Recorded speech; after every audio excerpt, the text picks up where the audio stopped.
Hello champions. તો બેટા આજે આપણે એનસીઆરટી નો એક ટોપિક છે, એનસીઆરટી નો એક પોઈન્ટ છે, સૌથી ઇમ્પોર્ટન્ટ થિયરી છે વર્તુળાકાર માર્ગ પર ગતિ. એમાં એક સ્પેશિયલ પોઈન્ટ હતો નિયમિત વર્તુળાકાર માર્ગ પર ગતિ, જે ઓલરેડી આપણે ડિસ્કસ કરી ચૂક્યા છે. મારો લાસ્ટ લેક્ચર એ જ હતો. ઠીક છે. હવે થોડુંક ઉપર જઈને બેટા આપણે વર્તુળાકાર માર્ગ પર ગતિનો એક્ઝેક્ટ આપણે ખ્યાલ લેવાના છે કે વર્તુળાકાર માર્ગ પર ગતિ છે શું.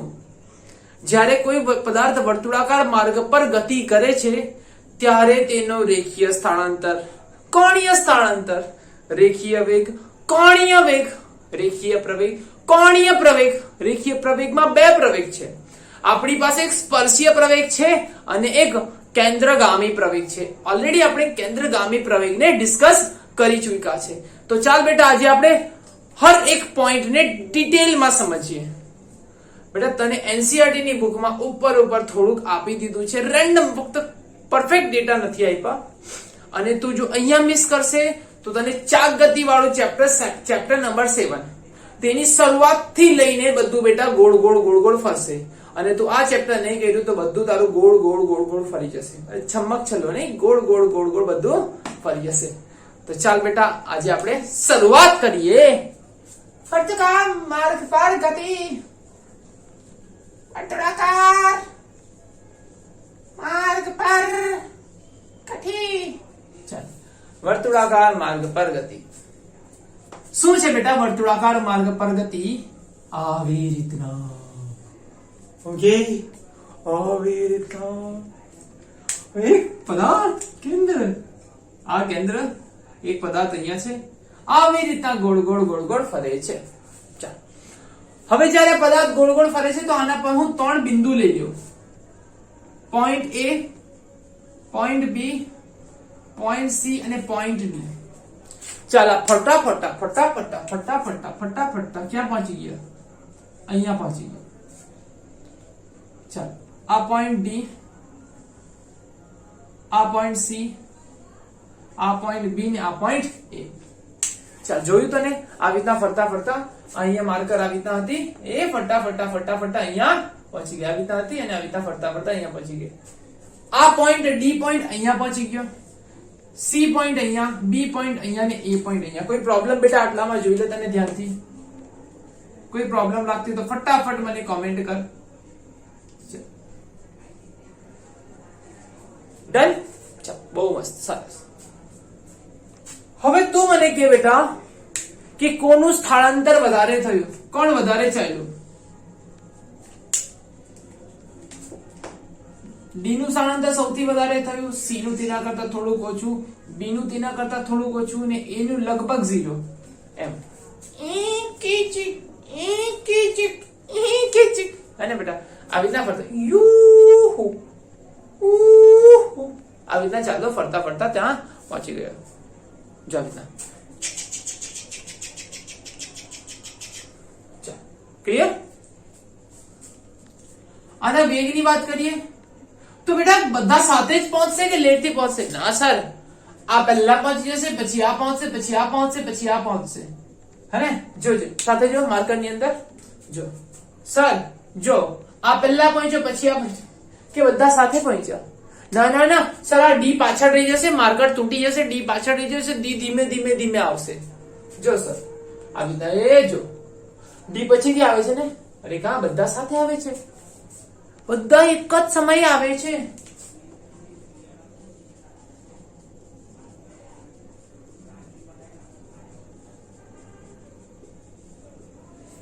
બધા એકી સાથે ચાલે છે એક જ સમયમાં. ટી બરાબર 0 સમય અહીંયા હતા, ટી બરાબર ટી સમય બધા અહીંયા પહોંચી ગયા.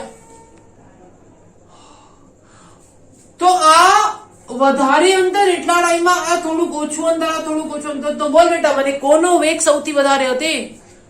વધારે અંતર એટલા ટાઈમમાં, થોડુંક ઓછું અંતર એટલા ટાઈમમાં, તેના કરતા થોડુંક ઓછું અંતર તેટલા ટાઈમમાં. આ તો લગભગ નાની બરાબર ચાલે છે. ડી નો વેગ સૌથી વધારે, આટલું બધું અંતર આટલા સમયમાં. ક્લિયર? કિનારા પર જે વસ્તુ હશે તેનો વેગ સૌથી વધારે હશે. શું હશે? વધારે હશે. આ બધું શું થઈ ગયું બેટા? આપણે કઈ વાત કરીએ છીએ? રેખીય વાત કરીએ છીએ. શાની વાત કરીએ છીએ? રેખીય. ચાલ હવે આપણે થોડુંક જોઈ લઈએ કોણીયની વાત કરીએ. કોણીય શાની વાત કરીએ? કોણીય. તો બોલ બેટા મને કે આ માની લો અમે ખૂણોને લેવ થીટા. કેટલો ખૂણો લેવ? થીટા. તો આ પદાર્થ અહીંયાથી ફરતો અહીંયા પહોંચી ગયો. ફરતો તો બધા કણ સાથે થીટા જેટલું સ્થાનાંતર કરે છે. Okay, very good. તો બધાનું કોણીય સ્થાનાંતર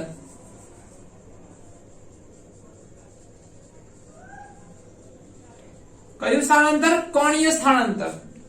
શું હશે? થીટા એ બરાબર થીટા બી બરાબર થીટા સી બરાબર થીટા ડી. ત્રણે ત્રણ સરખું સ્થાનાંતર કરે છે. કેવું? સરખા ખૂણે જાય છે. એ જોજો, બધું કેટલું? બધા કેટલા ચાલ્યા? થીટા જેટલા ખૂણે બધા ફરી ગયા. કોણીય વેગની વાત કરીએ બેટા આપણે.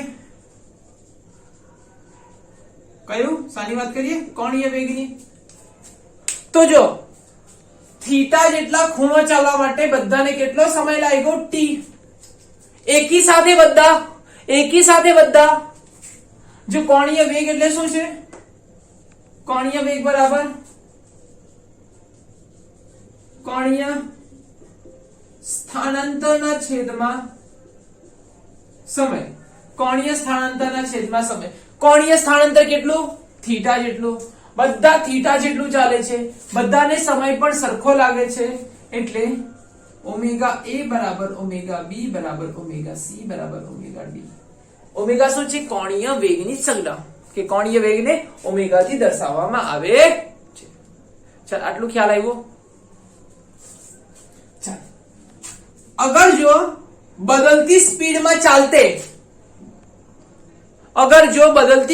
ચાલતે તો શું થતે? અગર જો બદલતી સ્પીડમાં ચાલતે તો શું થશે? કે અહીંયાથી થોડોક વેગ વધી જતે. સ્પીડ થી પકડી લેતે બેટા. સ્પીડ પકડી લેતે એટલે આનો વેગ વધારવા માટે કયું પ્રવેગ લાગશે? સ્પર્શીય પ્રવેગ. આનો વેગ વધારવા માટે કયું પ્રવેગ લાગતે? તો સ્પર્શીય પ્રવેગ લાગતે. કયું પ્રવેગ લાગતે બેટા? સ્પર્શીય પ્રવેગ લાગતે.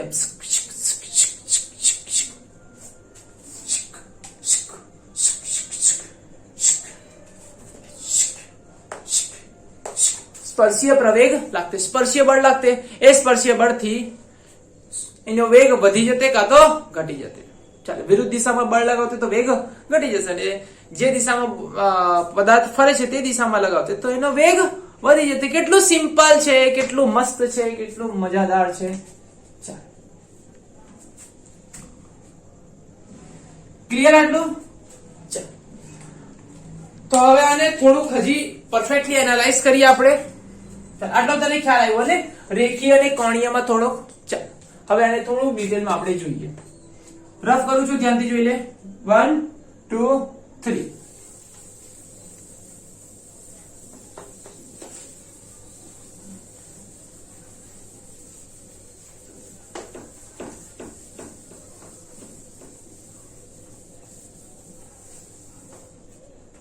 ચાલજો. जीने देना जिंदगी तू जीने देना हर मस्तानी मत हो किए जाए ये डर कोई खींचे तेरी ओर किए जाए आसानी. चल क्लियर? આ છે બેટા તારું આર, આ છે થીટા.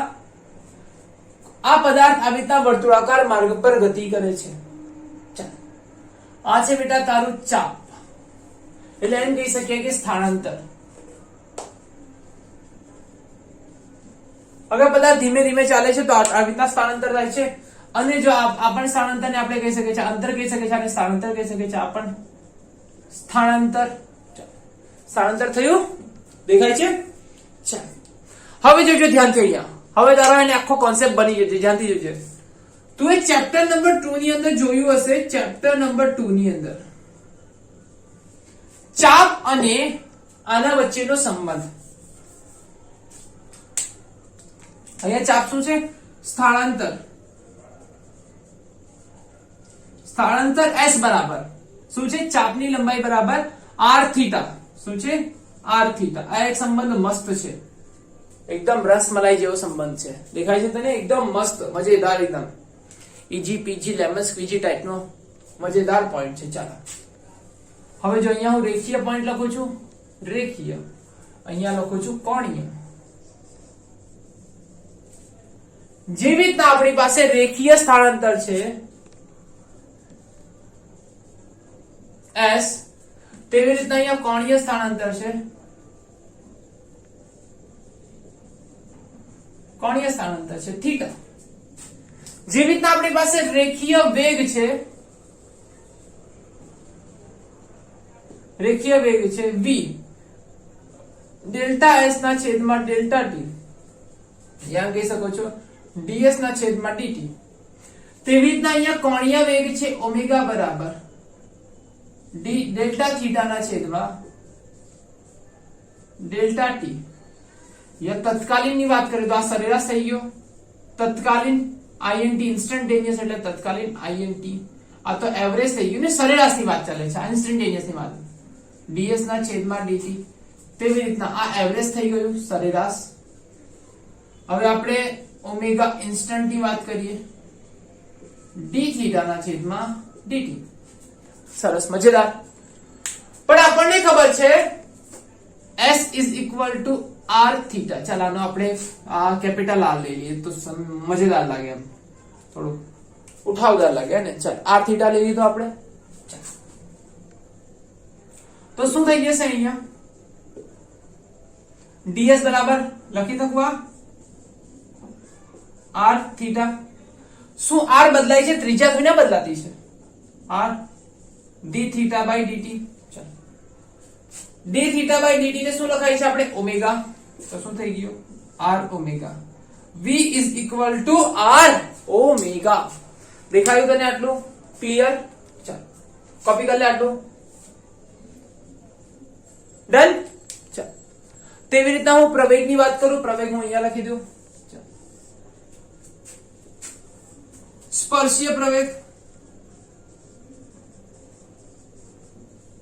સ્પર્શીય પ્રવેગ at ની વાત ચાલે છે at બરાબર વેગમાં થતો ફેરફારના છેદમાં સમય કાં તો વેગ વધે છે કાં તો વેગ ઘટે છે વેગની કિંમત બદલાય છે યુનિફોર્મ એટલે એક સરખું સતત રીતે બધું પેલું વેગ ચાલતો નથી બેટા નિયમિત ગતિ થતી નથી અહીંયા અનિયમિત ગતિ છે કેવી ગતિ છે અનિયમિત ગતિ વેગ બદલાય છે વેગની કિંમત બદલાય છે કેમ કે તમે આવી રીતના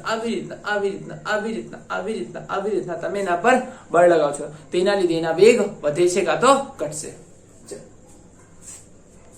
તેવી રીતના કોણીયની વાત ચાલે કોણીય પ્રવેગ તેની સંજ્ઞા છે આલ્ફા શું છે આલ્ફા ક્લિયર આલ્ફાની ફોર્મ્યુલા શું છે બેટા ઓમેગા ના છેદમાં t યા આ તો એવરેજ થઈ ગયો આલ્ફા ઇન્સ્ટન્ટ ની વાત ચાલે તો શું થઈ જાય છે d ઓમેગા ના છેદમાં dt ક્લિયર અહીંયા સ્પર્શીય પ્રવેગ એટલે હવે હું t લખતો નથી એવરેજ ની વાત ચાલે છે હવે જો ઇન્સ્ટન્ટ ની વાત ચાલે તો શું થઈ જશે બેટા dv ના છેદમાં dt દેખાયું તને ચાલ અહીંયા કિંમત મૂકી દે તું આની અંદર કિંમત મૂકી દે તો શું થઈ જશે જો ધ્યાનથી જોજો આની અંદર કિંમત મૂકી દે a ઇન્સ્ટન્ટ a બરાબર dv ના ડેલ્ટા v ના છેદમાં ડેલ્ટા t ચાલ a બરાબર ડેલ્ટા v ના છેદમાં ડેલ્ટા t પર v શું છે r omega delta r omega અરે ભાઈ સાહેબ ત્રિજ્યા થોડી ના બદલાતી છે ત્રિજ્યા શું બદલાતી છે નથી બદલાતી તો શું થશે r બાર ડેલ્ટા ઓમેગા ના છેદમાં ડેલ્ટા ટી, ડેલ્ટા ઓમેગા ના છેદમાં ડેલ્ટા ટી. તો એ બરાબર શું આવી ગયું? આર ઓમેગા ના છેદમાં ડેલ્ટા ટી, ઓમેગા ના છેદમાં ડેલ્ટા ટી એટલે આલ્ફા. એ બરાબર આર આલ્ફા. આ ત્રણ રિલેશન સૌથી ઇમ્પોર્ટન્ટ આવે બેટા, ધ્યાનથી જોઈ લે અને આને મગજમાં સેટ કરી દે. S r થીટા, રેખીય સ્થાનાંતર r ગુણ્યા કોણીય સ્થાનાંતર, રેખીય વેગ r ગુણ્યા કોણીય વેગ, રેખીય પ્રવેગ r ગુણ્યા કોણીય પ્રવેગ. ખ્યાલ આવ્યો? આ બધો કયો છે બેટા? સ્પર્શીય પ્રવેગ છે. કયો પ્રવેગ છે? સ્પર્શીય પ્રવેગ.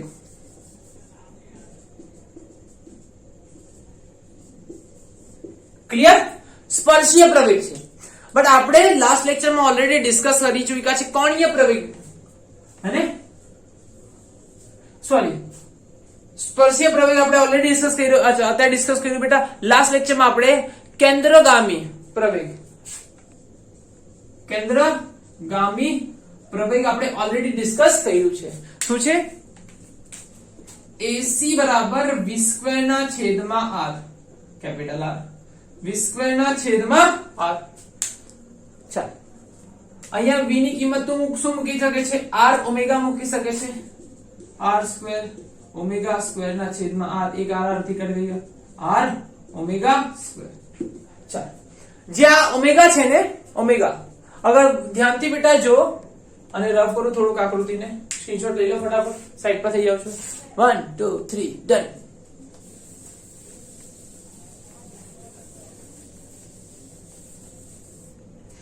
અગર વર્તુળાકાર માર્ગ પર અહીંયાથી ફરતો ફરતો ફરતો ફરતો પાછું પોતાની મૂળ સ્થાન પર આવી જાય બેટા, પાછો ફરતો ફરતો ફરતો પોતાના મૂળ સ્થાન પર આવી જાય એટલે કેટલો ખૂણો ચાલ્યો? ધ્યાનથી જોજો બેટા, કેટલો ખૂણો ફર્યો? 2π જેટલો ચાલ્યો,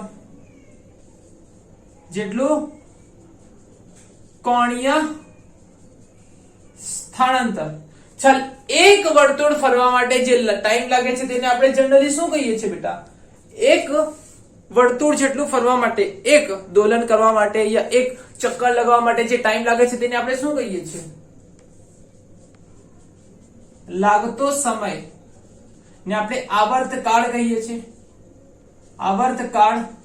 આવર્તકાળને t થી દર્શાવીએ છીએ, અને 2π જેટલું અંતર ચાલવા માટે t, એટલે ઓમેગા શું આવી ગયું? અહીંયા ઓમેગા લખ. ઓમેગા કેટલું આવ્યું? કેટલું ચાલ્યું? 2π જેટલું ચાલ્યું. કેટલો સમય લાગ્યો? t. તો ઓમેગા બરાબર 2π ના છેદમાં t. આ પણ તો બેટા એક વખત મગજમાં સેટ કરી લે. ઓમેગા 2π ના છેદમાં t, ઓમેગા 2π ના છેદમાં t. તો અહીંયા પણ એ મૂકી શકે છે ઓમેગા બરાબર 2π ના છેદમાં t. એ પણ અહીંયા તો મૂકી શકે છે. ચાલ, મૂકી દે અહીંયા 2π એટલે 4π² ના છેદમાં t². તને ખ્યાલ હશે બેટા, અગર તું ધ્યાનથી જોયું હશે 9th ચેપ્ટર, 1 ના છેદમાં ટાઈમ પીરિયડ ને આપણે શું કહીએ છીએ? આવૃત્તિ.